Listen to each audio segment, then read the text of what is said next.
Halo teman-teman, selamat datang kembali di channel Alizwell. Iya, kali ini saya nggak akan membahas fakta maupun membahas teori-teori terbaru tentang Boruto maupun Naruto ataupun anime-anime lainnya ya teman-teman. Kali ini saya lebih akan menyampaikan pendapat saya secara pribadi. Kenapa saya menyukai anime Boruto? Ya, walaupun banyak orang bilang kalau Boruto itu jelek. Ya, itu relatif ya, tergantung kita melihatnya dari sudut pandang mana. Kalau kita membandingkan Boruto dengan Naruto pada zamannya dan kemudian kita melihat ceritanya yang lebih sedihan Naruto, ya bisa dibilang Boruto kurang kurang cerita sedihnya atau sebagai macamnya lah begitu. Tetapi harus teman-teman tahu, sebenarnya Boruto itu tidak begitu jelek-jelek amat. Mungkin ada yang sebagian dari teman-teman ini yang ngerasa kalau Boruto itu sebenarnya bagus, ngikutin ceritanya, ngikutinnya diem-diem gitu. Kenapa? Karena di dalam cerita Boruto masih ada karakter-karakter kesayangan kita yang dari Naruto, misalnya seperti Choji atau Shikamaru begitu. Ada karakter-karakter lawas yang masih ada di Boruto, ya gitu. Tetapi teman-teman sebenarnya nggak harus membenci Boruto sampai segitunya amat begitu. Beberapa alasan saya pribadi yang akan saya sampaikan nanti itu mudah-mudahan akan menjadi alasan teman-teman juga kenapa kita juga harus menyukai Boruto begitu, nggak hanya Naruto saja ya. Nah, untuk itu sebelum kita masuk pembahasan nih teman-teman, jangan lupa subscribe channel Alizwell yang belum subscribe ya, dan jangan lupa follow saya juga di Instagram ya, ini Instagram saya. Oke, kalau gitu kita akan masuk ke pembahasannya.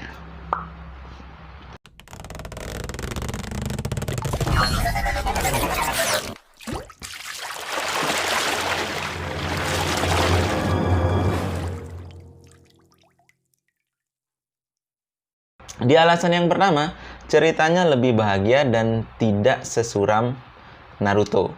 Ya, kalau ini emang sudah pasti diakui dong. Dan buat teman-teman yang bahkan yang sudah sering nonton Naruto, kemudian yang walaupun Naruto udah tamat nih dan masih nonton sampai sekarang dan kemudian sudah apal episode berapa saja Naruto mengeluarkan Bachot no Jutsu, pasti sudah tahu bagaimana kisahnya Naruto. Dia adalah bocah nakal, bocah tengil, yang caper, yang pingin diakui oleh satu desa, sedangkan dia punya monster di dalam tubuhnya yang itu membuat dia dibenci oleh semua orang yang ada di desa Konoha. Begitu. Tapi dia tetap berusaha dengan gigih, dengan sekuat tenaga agar dia diakui oleh desa begitu. Sebenarnya itu saja sebenarnya cerita yang paling menarik dari Naruto. Dibandingkan dengan Naruto, Boruto ini hidupnya lebih bahagia. Sedari kecil dia punya kedua orang tua yang lengkap, punya adik yang cantik begitu, kemudian dia seperti punya bakat dalam menggunakan jutsu, tidak dengan Naruto ya yang harus berlatih keras. Kemudian hanya karena dibantu oleh Kyuubi dia bisa menggunakan cakra yang besar begitu.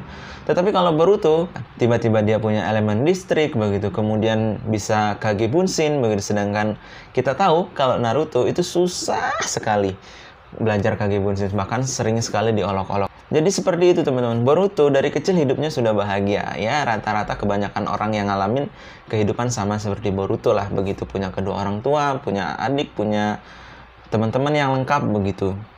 Dan jadinya anime Boruto ini lebih terkesan seperti film keluarga, bukan seperti film yang dark, yang sedih, yang bikin kita terhanyut begitu. Jadi itu teman-teman.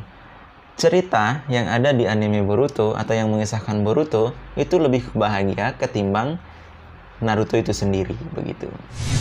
Dan alasan yang kedua adalah visual yang ada di anime Boruto itu lebih bagus ketimbang yang ada di anime Naruto. Ini sudah jelas ya. Kenapa? Karena sudah beda zaman ya. Sekarang teknologi sudah semakin canggih, dan di samping itu dijelaskan oleh pemilik TV Tokyo bahwa dia akan membuat anime Boruto ini lebih bagus ketimbang Naruto begitu. Karena memang pada dasarnya Boruto ini dia sudah memiliki penggemar duluan ketimbang ceritanya disampaikan. Kenapa? Karena dia mengikuti pendahulunya yaitu Naruto. Itu alasan yang kedua, visualnya lebih keren. Ya, masuk akal sih, karena kan anime sekarang dibandingkan anime dulu, udah pasti lebih bagus anime sekarang. Teknologi sekarang sudah semakin canggih, gitu. Alasan yang ketiga, settingnya lebih modern. Kalau kita lihat anime Naruto dulu, sebenarnya kalau dibilang dia masih kolot, ya nggak terlalu kolot, tetapi lebih canggih sekarang begitu. Sekarang sudah ada keretanya, sudah ada kereta, kemudian sudah ada bangunan-bangunan Konoha juga sudah modern terlihat. Kemudian di samping itu, ketika Naruto kecil, Naruto jajannya hanya mie Ichiraku ramen dan ya nongkrongnya di kedai mie gitu. Nah, sedangkan kalau Boruto, dia tongkrongannya udah burger segala macam gitu, seperti fast food lah kalau zaman sekarang ini ya. Kalau di sini ya seperti McDonald's segala macam gitu ya. Itulah yang membuat Boruto ini lebih bahagia gitu kehidupannya begitu. Settingnya lebih modern dibandingkan dengan Naruto dulu. Kelam banget, kelam sekali. Dulu Naruto cuman sering nongkrong sendiri di Ichiraku ramen ya. Kalau di sini Boruto, dia nongkrong sama teman-temannya rame-rame gitu, sama timnya Inoshikachu begitu, seringan nongkrong di tempat makan burger ya. Jadi itu. Kemudian di alasan yang keempat, itu memiliki rival yang lebih greget karena rivalnya adalah cewek, Sarada. Iya. Kalau dulu rivalnya Naruto itu adalah Sasuke, tetapi sekarang kita lihat yang sudah terlihat rivalnya di sini adalah Sarada. Ini seperti rival meneruskan kerivalan orang tua mereka begitu. Naruto dan Sasuke, kemudian Boruto dan Sarada begitu.